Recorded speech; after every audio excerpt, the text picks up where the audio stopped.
À la une de l'actualité ce lundi 11 mars, les Bissau-Guinéens se sont déplacés en masse ce dimanche pour élire leurs représentants au Parlement.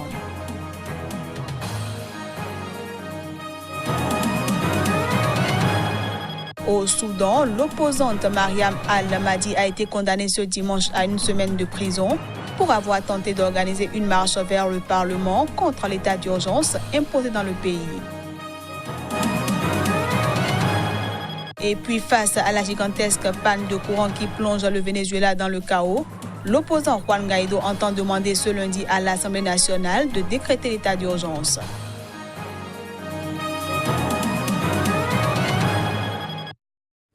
Voilà ainsi présenté l'ossature de cette édition. À toutes et à tous, bienvenue. Suite au crash ce dimanche d'un avion de la compagnie Ethiopian Airlines, le Parlement éthiopien a décrété pour ce lundi une journée de deuil national.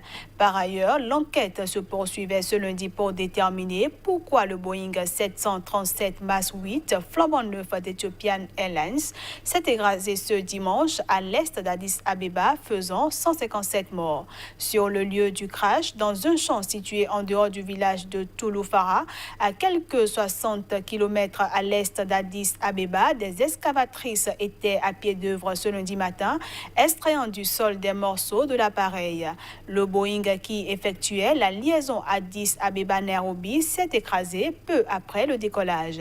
Selon les premières informations, 35 nationalités étaient recensées parmi les passagers et le personnel de bord. Suite à cet accident, Ethiopian Airlines a annoncé ce lundi qu'elle allait immobiliser ses 6 autres Boeing 737 MAX 8 jusqu'à nouvel ordre.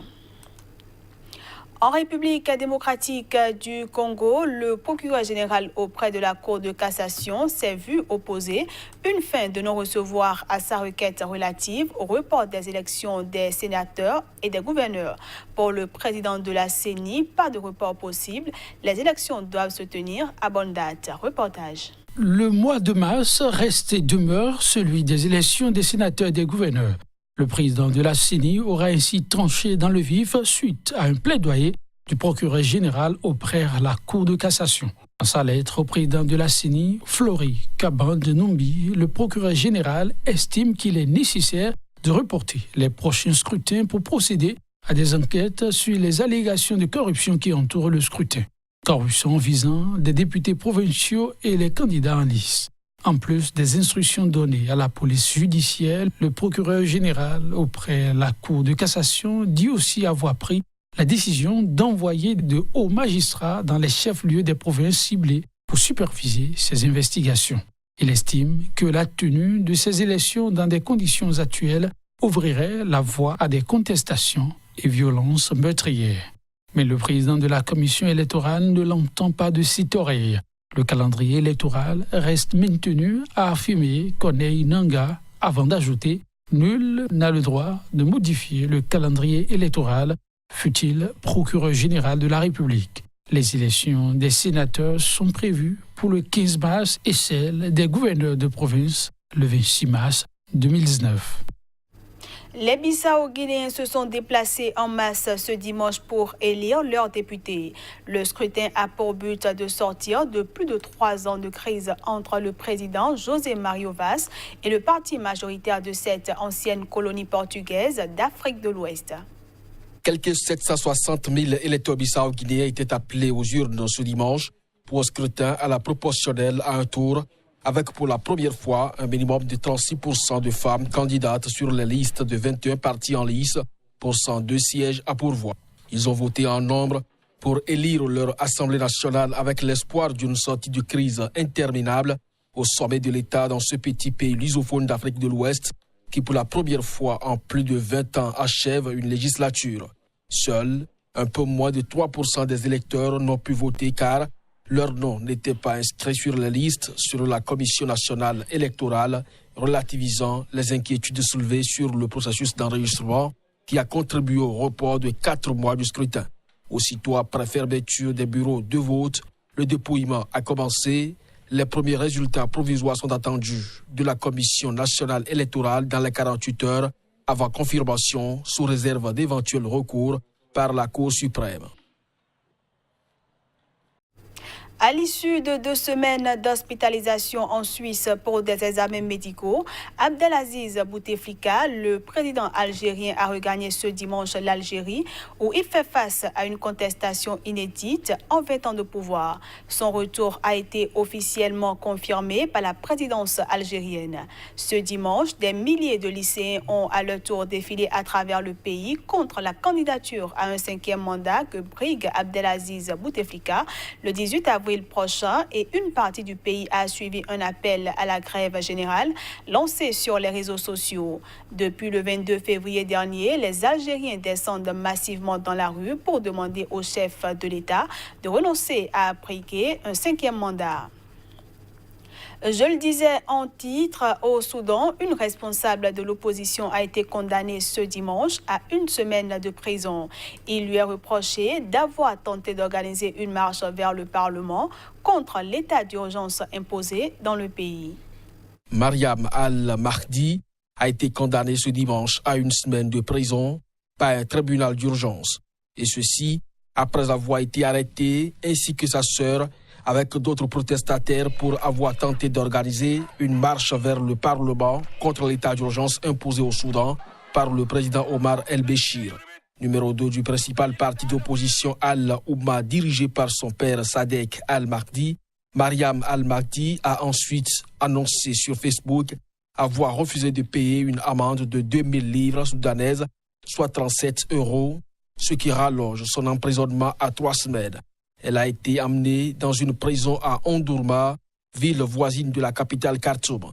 Les organisateurs avaient appelé à une marche ce dimanche pour défier l'état d'urgence. Le défilé devait commencer devant les bureaux du parti Al-Oumma à Omdurman. Mais selon les témoins, la police a tiré des gaz lacrymogènes sur les protestataires rassemblés devant les bureaux du parti. Samedi déjà, 9 manifestantes ont été condamnées à 1 mois de prison et 20 coups de fouet, malgré l'ordre donné la veille par Omar el-Béchir de libérer toutes les femmes détenues pour avoir manifesté. L'état d'urgence a été, rappelons-le, imposé le 22 février pour 1 an dans tout le Soudan par le président Omar el-Béchir pour tenter d'enrayer un mouvement de contestation qui réclame sa démission depuis près de 3 mois. Au Niger, une nouvelle attaque meurtrière est attribuée aux djihadistes nigérians de Boko Haram. Elle a visé une position des gendarmes nigériens à Guesquerou, dans la région de Difa. Le bilan dans le rang des officiers fait état d'au moins 7 morts. Plus de précisions à travers ce reportage. L'attaque s'est produite en fin de journée à Guesquerou, non loin de Difa. Les gendarmes qui défendaient leur position n'ont pas été surpris par les débits. Des quêteurs les ont aperçus de loin et la riposte a été prompte. Le bilan, cependant, est bien lourd de part et d'autre. Du côté des gendarmes, on dénombre 7 morts et une vingtaine de blessés. Dans le camp de Boko Haram, 19 combattants ont été tués et 1 fait prisonnier. 5 de leurs véhicules ont par ailleurs été détruits et 2 autres récupérés par les forces spéciales nigériennes. Les gendarmes de la position de Guesquerou ont reçu les félicitations de leur hiérarchie militaire. Des renforts arrivés sur zone ont engagé la poursuite. Le ratissage des forces spéciales s'est poursuivi en territoire nigérien. Depuis le début de la décrue de la Komadougou-Yobe, plusieurs tentatives d'infiltration de Boko Haram sur le territoire nigérien ont été repoussées avec succès. En presque 2 mois, Boko Haram a perdu plus de 300 éléments et plus de 10 véhicules détruits ou récupérés par les forces armées nigériennes. Plus de 2000 nouvelles recrues militaires viennent de sortir des centres d'instruction de Niamey et Zinder. Ils auront bientôt du temps au contact de l'ennemi. En interactualité, face à la gigantesque panne qui paralyse le Venezuela, l'opposant Juan Guaidó a demandé ce dimanche au Parlement de décréter l'état d'urgence, et ce, pour permettre l'entrée de l'aide humanitaire dans le pays.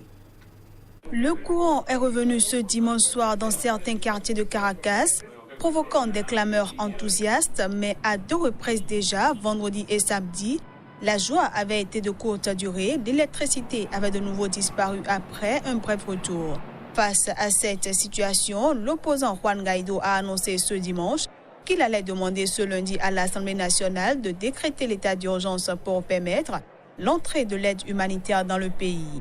président de l'Assemblée nationale, autoproclamé président par intérim du Venezuela et reconnu par une cinquantaine de pays, Juan Guaido a aussi enjoint à la population de descendre dans les rues parce que ce régime laisse mourir les Vénézuéliens et a appelé les forces armées à cesser de couvrir le dictateur, le président Nicolás Maduro. Alors que la panne franchissait un cap symbolique de 72 heures ce dimanche après-midi, le gouvernement a imposé une nouvelle journée chômée ce lundi aux fonctionnaires et aux écoliers. Au moins 250 tonnes d'aide humanitaire, vivres et médicaments, principalement envoyés par les États-Unis, sont stationnés aux frontières du pays avec la Colombie et le Brésil. Le gouvernement s'est opposé le 23 février dernier à leur entrée dans le pays, en suspectant une tentative d'intervention armée déguisée des États-Unis. Place à présent à la revue de presse Afrique.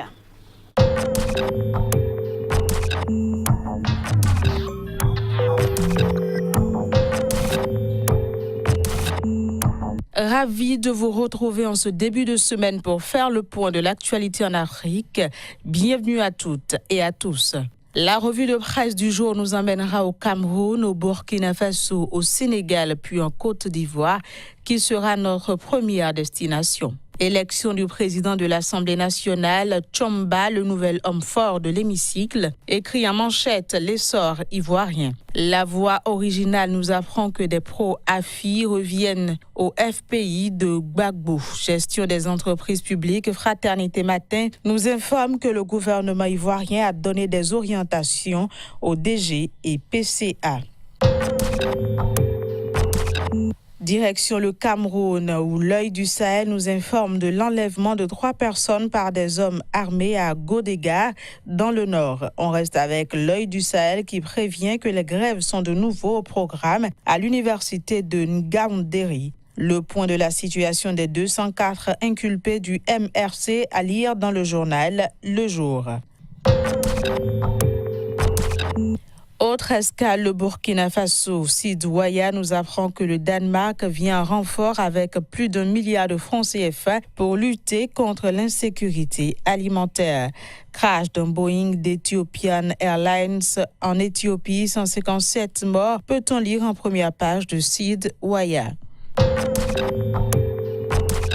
Dernière destination du jour, le Sénégal. Sud Quotidien parle du couplage des élections législatives et locales. Direct Info, lui, révèle les 2 défis que Macky Sall doit relever lors de son second mandat, puis 789 kg de cocaïne saisie dans un camion sénégalais, peut-on lire en gros titre de Vox Populi.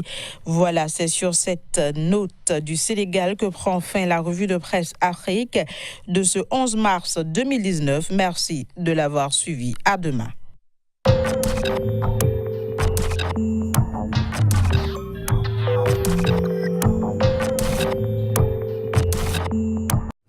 Et voilà, mesdames, messieurs, ce sera tout pour cette édition. Merci à tous de l'avoir suivi.